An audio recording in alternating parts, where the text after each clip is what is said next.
Hi friends, இன்னைக்கு ஒரு சூப்பரான காலிஃப்ளவர் வச்சு குழம்பு எப்படி செய்யலாம்னு பார்த்துடலாம் வாங்க. இதை வந்து பொடி பொடியாக கட் பண்ணி சுடு தண்ணீரை போட்டு எடுத்து சூப்பராக ஒரு குழம்பு செஞ்சிடலாம்.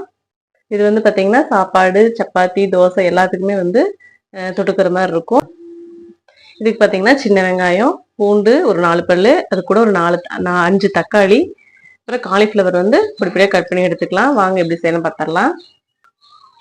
சட்டியில் ஒரு 2 ஸ்பூன் எண்ணெய் ஊற்றிருக்கேங்க. சின்ன வெங்காயம், வெள்ளை பூண்டு ரெண்டும் போட்டு நல்லா வதக்கி எடுத்துடலாம்.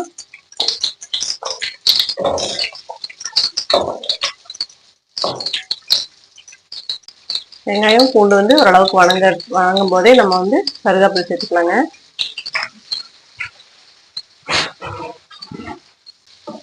இதை அப்படியே லைட்டாக வந்து கலரி விட்டுடலாம். பார்த்தீங்கன்னா வெங்காயம் வந்து இந்த அளவுக்கு நல்லா ப்ரௌன் கலரில் ஆனது ஆகட்டும். வதக்கி எடுத்துட்டு இது கூட ஒரு 4 தக்காளி வந்து ஆட் பண்ணிக்கிறேங்க. தக்காளி வெங்காயம் பூண்டோட சேர்ந்து நல்லா வதங்கட்டும். இதுல வந்து இந்த குழம்புக்கு நம்ம வந்து புளி வந்து ஊற்ற வேண்டியது இல்லைங்க. அதனால தக்காளி வந்து 1 எக்ஸ்ட்ரா போட்டீங்கன்னா அந்த புளிப்பே போதும். நான் வந்து இது கூட கொஞ்சம் குருமிளகு, கொஞ்சம் சீரகம் ஆட் பண்ணிக்கிறேன். மசாலா பொடியிலே வந்து இருக்கும், இருந்தாலும் இந்த மாதிரி கொஞ்சமா ஃப்ளேவருக்காக போட்டுக்கிறேன்.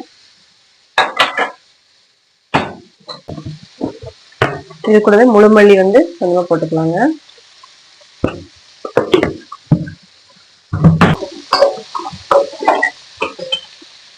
இந்த குழம்பு வந்து பார்த்தீங்கன்னா நல்லா கறி குழம்பாட்ட சூப்பராக வைக்கலாம். அதனால ஒரு கிராம்பு, ஒரு 2 பட்டை, கொஞ்சம் சோம்பு போட்டுக்கலாம். இது கூட கொஞ்சமா கசகசை சேர்த்துக்கலாங்க. பட்டை, சோம்பு, கிராம்பு இதெல்லாம் போட்டிங்கன்னா இந்த கறி மணத்தோட குழம்பு வந்து சூப்பராக இருக்கும். காலிஃப்ளவர் குழம்பு கறி குழம்பு போட்டு நல்லா மணமடிக்கும். இப்போ இது கூட நம்ம மசாலா ஆட் பண்ணிக்கலாம்.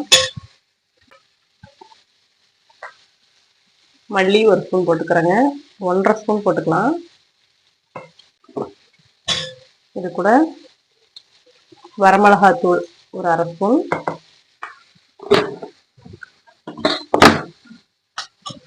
இங்கே காரம் எவ்வளோ வேணுமோ அந்த அளவுக்கு நீங்கள் போட்டுக்கோங்க.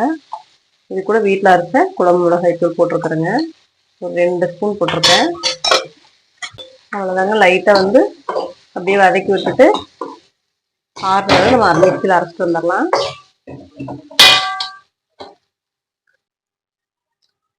இந்த மாதிரி காம்பை மட்டும் கட் பண்ணிட்டு பூ வந்து இந்த மாதிரி குட்டி குட்டியாக போட்டால் ரொம்ப நல்லாயிருக்கும் குழம்புக்கு.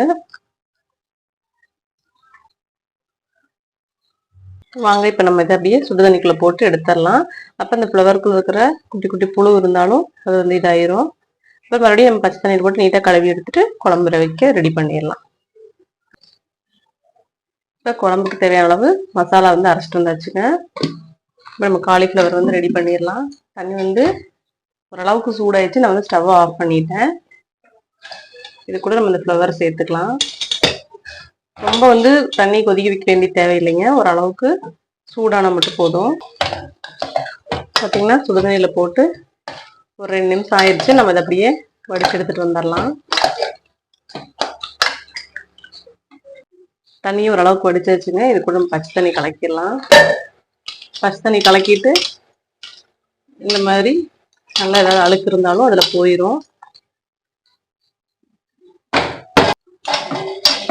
நீட்டாக கழுவி ஒரு பிளேட்டில் மாற்றி எடுத்து வச்சிடலாம்.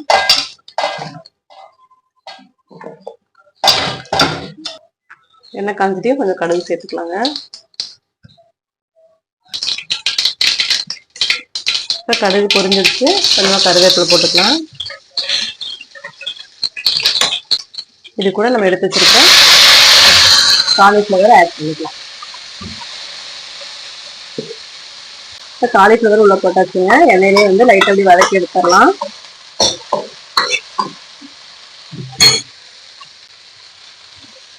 இப்போ குழம்புக்கு தேவையான உப்பு சேர்த்துக்கலாங்க. சேர்த்துட்டு நம்ம அரைச்சி வச்ச மசாலாவை இதில் ஆட் பண்ணிக்கலாம்.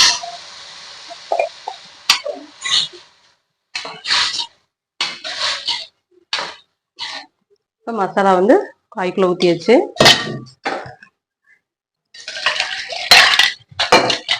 ஜாரில் இருக்க மசாலாவும் வர மாதிரி தண்ணி ஊற்றி ஊற்றிக்கலாம்.